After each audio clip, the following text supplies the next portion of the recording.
Sir మొన్న Naga Chaitanya and శోభిత జాతకం చెప్పిన వేణుస్వామి పైన ఇప్పుడు యాక్షన్ తీసుకున్నారని వార్తలు వస్తున్నాయి సార్. ఆయన అరెస్ట్ అయ్యారని కూడా అంటున్నారు. సో నాగార్జున గారు అరెస్ట్ చేయించారా, మరి ఆయన కేసు పెట్టారా, ఏం జరిగింది సార్ అసలు? యాజ్ ఆఫ్ నౌ ఇప్పటివరకు మనకున్న సమాచారం ఆయన అరెస్ట్ అయితే కాలేదు. అరెస్ట్ చేసే అవకాశాలు అయితే కనిపిస్తున్నాయి. ఎందుకంటే పబ్లిక్గా వాళ్ళ నిశ్చితార్థం అయిన రోజే నాగ చైతన్య శోభిత నిశ్చితార్థం అయి కొన్ని గంటలు కాకముందే ఈయన వచ్చేసి మీడియాలోకి వాళ్ళ జాతకాలు చూసి వాళ్ళు నిశ్చితార్థం జరిగిన జాతకం బాగాలేదు, అట్లాగే ఆ అమ్మాయి జాతకం బాగాలేదు, సమంత జాతకం కంటే కూడా ఘోరంగా ఉంది, కాబట్టి వీళ్ళు 3 ఏళ్ళ లోపలే ఒక మహిళ ద్వారా గొడవలు వస్తాయి, విడిపోతారు అనేది చెప్పాడు. మామూలుగా అదేదో సామెత ఉంది, శుభం పలకరా పెళ్లి కొడుకు అంటే పెళ్లి కూతురు ముండమోస్తుందని అంట. అలాగా వీడిని మామూలుగా ఇట్లా ఇతన్ని ఎవరు అడగలేదు. జ్యోతిష్యం వాళ్ళు వచ్చి నాగార్జున వాళ్ళు, బాబు మా పాప మా బాబు జ్యోతిష్యం చెప్పు, జాతకం చెప్పని ఇతన్ని ఏమీ అడగలేదు. అడగకుండా ఇతను పబ్లిక్గా వెళ్ళి చెప్పాల్సిన అవసరం ఏం లేదు. నిజానికి మనం చాలాసార్లు చెప్పుకున్నాము, జ్యోతిష్యం అనేది ఒక బుల్షిట్, అది ప్రజల్ని ఏమార్చడం. సరే ఆ ఏమార్చడంలో కూడా ఇట్లా పబ్లిక్గా చెప్పడం వల్ల ఏమవుతుంది, అందరూ కూడా విడిపోతారంటే వాళ్ళు ఏదో పెళ్లి చేసుకుందామని అనుకుని ఇంకా పెళ్ళే కాలే, నిశ్చితార్థమైంది, అప్పుడే వాళ్ళిద్దరూ విడిపోతారని ఇతను ఎలా చెప్తాడు? ఇతనికి ఎలా తెలుస్తుంది విడిపోతారా లేదా? కాబట్టి ఖచ్చితంగా అతన్ని అరెస్ట్ చేయాల్సిన అవసరం ఉంది. అతను మాట్లాడకుండా చేయాల్సిన అవసరం ఉంది. యాక్చువల్గా ఈ విషయాల మీద అతను మళ్ళీ ఏం చెప్తున్నాడు, సమర్థించుకుంటున్నాడు. నిన్న యాక్చువల్గా విష్ణు కూడా ఫోన్ చేశాడు. విష్ణు మామూలుగా ఫోన్ ఎందుకు చేశాడనేది నాకు డౌటు. మిగతా వాళ్ళందరికీ ఏమైనా ఫోన్లు చేశాడా విష్ణు? ఫోన్లు చేయకుండా వాళ్ళ మీద చర్యలు తీసుకుంటున్నాడు. ఇతనికి ఎందుకు ఫోన్ చేశాడు? ఇతని మీద ఎందుకు చర్యలు తీసుకోవట్లేదు? సో ఇతను ఒక సెలబ్రిటీ కాబట్టి ఇతని మీద మామూలు యూట్యూబర్లు అయితే ఏమీ చేయలేరు అనేసి వాళ్ళని బ్యాన్ చేయించి వాళ్ళ లైవ్లీహుడ్ల మీద దెబ్బ కొట్టాడు. ఇదే విష్ణు. ఇదే ఇతని దగ్గరికి వచ్చేసరికి ఫోన్ చేశాడండి. ఫోన్ చేసి ఓకే స్వామి నువ్వు ఇక మీదట చెప్పకుండా ఉండు స్వామి అన్నాడంట. సో అలా ఉంటుంది అన్నమాట వీళ్ళు. అందుకని ఇప్పుడు వేణుస్వామి చెప్పగలుగుతున్నాడు అంటే అతన్ని ఎవరు కూడా ఏమీ చేయలేకపోతున్నారు. ఎందుకు అంటే అతనికి విపరీతమైన సర్కిల్ ఉంది, సెలబ్రిటీస్ ఉన్నారు, ఇది ఉంది, కానీ అతను మితిమీరిపోతున్నాడు. మొన్న జగన్ గెలుస్తాడు, పవన్ కళ్యాణ్కి పవర్ అనేది రానే రాదు, ఇవన్నీ చెప్పాడు.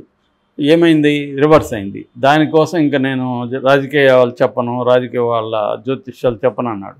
సినిమా వాళ్ళు కూడా మొన్న చెప్పను అన్నాడు. చెప్పనన్నాక మళ్ళీ ఇది చెప్పాడు. దానికి కూడా ఆయన ఎక్స్ప్లెనేషన్ ఇస్తున్నాడు.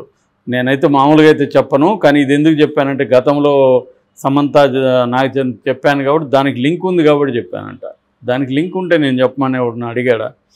సో ఒకవేళ నిజంగా నీకు నమ్మకం ఉంది జ్యోతిష్యం అనుకుందాం, నాగార్జున వాళ్ళకు కూడా నమ్మకం ఉంది, సో నువ్వు ఇది బ్యాడ్గా ఉంది అనుకున్నప్పుడు నువ్వు ఎవరికి చెప్పాలి? ఆ నాగార్జున వాళ్ళకి చెప్పాలి.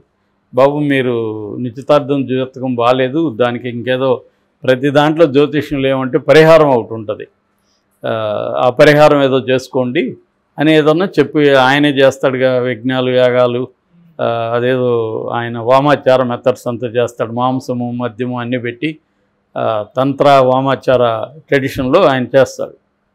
అలా ఏదో చేయొచ్చు కదా. దాన్ని పబ్లిక్గా జనంలో చెప్పడం వల్ల సైకలాజికల్గా ఇది అవుతుంది. వాళ్ళని కలిసిన ప్రతి ఒక్కరు అడుగుతారు మీరు విడిపోతారని వేణుస్వామి చెప్పాడు కదని, వాళ్ళకి ఒక ఇబ్బందిగా ఉంటుంది. దీనివల్ల ఏమవుతుందంటే రేపు ప్రతి మనిషి మీద ప్రతి ఇద్దరు స్నేహితుల మధ్య గొడవలు వస్తాయి, విభేదాలు వస్తాయి, భార్యాభర్తల మధ్య కూడా ఖచ్చితంగా విభేదాలు. ఇవాళ కలిసి ఉండడం అనేది వెరీ వెరీ డిఫికల్ట్ ఇంతకుముందు కంటే.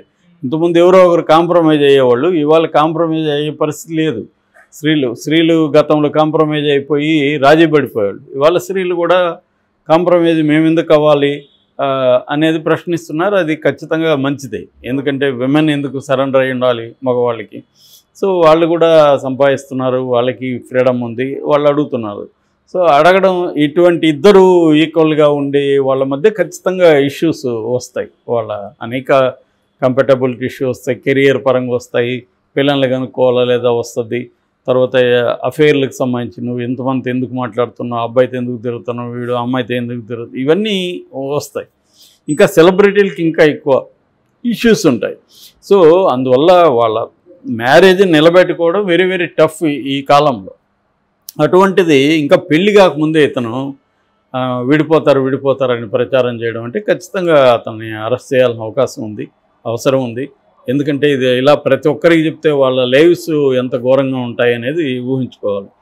సో వాళ్ళు పబ్లిక్ ఫిగర్స్ అయినంత మాత్రాన వాళ్ళని జడ్జి చేయడము లేకపోతే వాళ్ళ విడిపోతారని చెప్పడం కరెక్ట్ కాదు. ఇతను ఇంకా పెళ్లి కాని వాళ్ళని కూడా ఆల్రెడీ ఆ మధ్య కూడా విజయ్ దేవరకొండ రష్మిక పెళ్లి చేసుకోబోతారని వార్త వస్తే వాళ్ళిద్దరూ విడిపోతారని చెప్పాడు. ఇలాగ ప్రతి ఏ సెలబ్రిటీస్ పెళ్లి చేసుకున్నా నయనతార వాళ్ళ గురించి కూడా ఇలాగే చెప్పాడు. ఇలాగ ఇదేంటంటే ఇతను చికెట్లో 10 రాళ్ళు వేస్తే ఏదో ఒకటి తగులుతుంది, గుడ్డివాడు వేసినా తగులుతుంది చికెట్లో. సో అలాగే ఇతను జ్యోతిష్యం కూడా అంతే, ఒక గుడ్డివాడి రాయల అదేదో సామెత ఉంది, లేని నల్ల పిల్లి కోసం చీకట్లో గుడ్డివాడి వెతుకు లాంటిదని. అంటే అక్కడ నల్ల పిల్లి లేదు, అసలే చీకటి, వీడు గుడ్డివాడు వెతికేవాడు, అలా ఉంటుంది జ్యోతిష్యం కూడా. సో ఇదేంటంటే ఎక్కడో ఏదో మనకు ఒక హోప్ ఉంటుంది, ఇండియాలో సైకాలజిస్టుల దగ్గరికి పోయే కల్చర్ ఇంకా రాలేదు. అందుకని రకరకాల ఇష్యూల కోసం జ్యోతిష్యం దగ్గరికి పోతారు. ఎందుకంటే లైఫ్ అనేది అన్సర్టనిటీలతో కూడుకుంది. ప్రతి ఒక్కరికి తాము భవిష్యత్తు ఏం జరుగుతుందో తెలుసుకోవాలనే ఒక క్యూరియాసిటీ ఉంటుంది. తన సమస్యలకి సొల్యూషన్ ఎప్పుడు వస్తుంది, ఎలా సొల్యూషన్ అనేది తెలియదు. ఉద్యోగాలు రాకపోవచ్చు, పెళ్ళిళ్ళు కాకపోవచ్చు, ఆర్థిక సమస్యలు ఉండొచ్చు, ఆరోగ్య సమస్యలు ఉండొచ్చు. ఇలాంటి వాటికి జ్యోతిష్యం దగ్గరికి జనరల్గా వెళ్తారు. ఇది వీళ్ళకి కొంత ఈ జ్యోతిష్యుడు అనేవాడు కొంత కామన్ సెన్స్, కొంత సైకాలజీ ఇవన్నీ తెలిసి ఉంటుంది. వీళ్ళు దీన్ని బేస్ చేసుకొని వాళ్ళు ప్రిడిక్షన్ చేస్తారు. ఆ ప్రిడిక్షన్లు 10 చేసినప్పుడు ఏ 2, 3 సక్సెస్ అయ్యే అవకాశాలు ఉంటాయి ఆ పర్సంటేజ్. సో దాన్ని పెట్టుకొని వీళ్ళు మేము చెప్పిందంత నిజమైందని చెప్తూ ఉంటారు. సో ఈ అంతవరకు కూడా ఓకే, కానీ ఇది ఎక్స్ట్రీమ్. నాకు తెలిసి వేణుస్వామిలాగా ఆంధ్రప్రదేశ్లో ఇంకొకటి లేడు. ఇది చాలా ఎక్స్ట్రీమ్. ఈవెన్ చాలామంది జ్యోతిష్శాస్త్రులు కూడా మన ఛానల్కి వచ్చే వాళ్ళతో మాట్లాడినప్పుడు అతనికి ఏమీ తెలియదు సార్, అతను అదొక వ్యాపారంలాగా మార్చుకున్నాడు, దీనివల్ల అతనికి మంచి సంబంధాలు కాంటాక్ట్స్ వస్తాయి, దాన్ని ఉపయోగించుకొని అతను రియల్ ఎస్టేట్ చేస్తాడు, పబ్ ఉంది అతనికి, ఆ వ్యాపారం నడుపుకోవడానికి పనులు చేస్తున్నాడు అనేది చెప్తున్నారు. సో ఖచ్చితంగా తన వ్యాపారాల కోసం వేరే వాళ్ళ జీవితాలతో ఆడుకోవడం అనేది ఖచ్చితంగా లీగల్గా కూడా కరెక్ట్ కాదు అది. సో అందువల్ల కొంతమంది ఆంధ్రప్రదేశ్ ఫిల్మ్ జర్నలిస్టుల అసోసియేషన్ వాళ్ళు, ఆంధ్రప్రదేశ్ ఫిల్మ్ మీడియా జర్నలిస్టుల అసోసియేషన్లో నిన్న వెళ్ళి మహిళా కమిషన్కి నివేదించారు. సో శారద అనుకుంటాం, నీరెళ్ళ శారద అని. సో ఆమె మహిళా చైర్పర్సన్, కమిషన్ చైర్పర్సన్. సో ఆమెకు చెప్పారు, ఆమె నేను వేణుస్వామి మీద తర్వాత ఆ వీడియోలు పబ్లిష్ చేసిన, టెలికాస్ట్ చేసిన యూట్యూబ్ ఛానల్ మీద చర్య తీసుకుంటాను ఆమె ఇచ్చారు. మామూలుగా ఆమె ఏం చేస్తారంటే డీజీపీలకి వీళ్ళకి చెప్తారు. అట్లాగే నాగార్జున కూడా ప్రెజర్ చేస్తున్నట్టుగా, నాగార్జునకు కూడా ఓపిక ఉండాలి కదా పాపం, ఆల్రెడీ ఒక విడాకులైంది, రెండో సుబ్మాని ఆయన రెండో పెళ్ళి, వాళ్ళు ఎంత డ్రామాకి లోనని అంటారు వాళ్ళు. నాగార్జున మన ఇంటర్వ్యూలో కూడా చెప్పాడు, మా వాడు సైలెంట్గా భరించాడు బాధ అని. ఆయన భరించాడు, సమంత కూడా రకరకాలుగా ఫేస్ చేసింది. ఇది ఇంకా ఎక్కువ అవుతుంది. సమంత కన్నా సోషల్ మీడియాని డీల్ చేయడం ఇది కొంత అలవాటైంది ఆమెకి, ఎలా డీల్ చేయాలి ఏంటి అనేది పడి లేచి కొంత నేర్చుకుంది. ఇతనికి ఇంకా అది కూడా లేదు పాపం. నాగ చైతన్యకి అతను పబ్లిక్గా గట్టిగా మాట్లాడే వ్యక్తి కూడా కాదు. సో ఇంకా శోభిత అనే అమ్మాయి ఫస్ట్ టైం పబ్లిక్ లైఫ్లకి వచ్చింది. సో ఇప్పుడు వాళ్ళకి పేరెంట్స్ ఉంటారు, వాళ్ళ వ్యవహారాలు ఉంటాయి, కుటుంబాలు ఉంటారు. వాళ్ళకి ఇలా చెప్పడం వల్ల ప్రతి ఒక్కరూ కలిసిన వాళ్ళు, ఫోన్ చేసేవాళ్ళు అంతా అడుగుతారు కదా పైగా. సో ఖచ్చితంగా వేణుస్వామి లాంటి వాళ్ళు, నేను గతంలో కూడా చెప్పాను, జ్యోతిష్యమే బుల్షిట్ అనుకుంటే మళ్ళీ ఇట్లాంటి రాద్ధాంతాలు చేయడం కరెక్ట్ కాదు. ఖచ్చితంగా ఇది పరిణామాలు సమాజం మీద పడతాయి, పిల్లల మీద పడతాయి, అందరి మీద పడతాయి. ఖచ్చితంగా ఇలాంటి పబ్లిక్గా అడగకుండా నీ జ్యోతిష్యం ఎవడో నిన్ను నమ్మి వస్తే చెప్పు, కానీ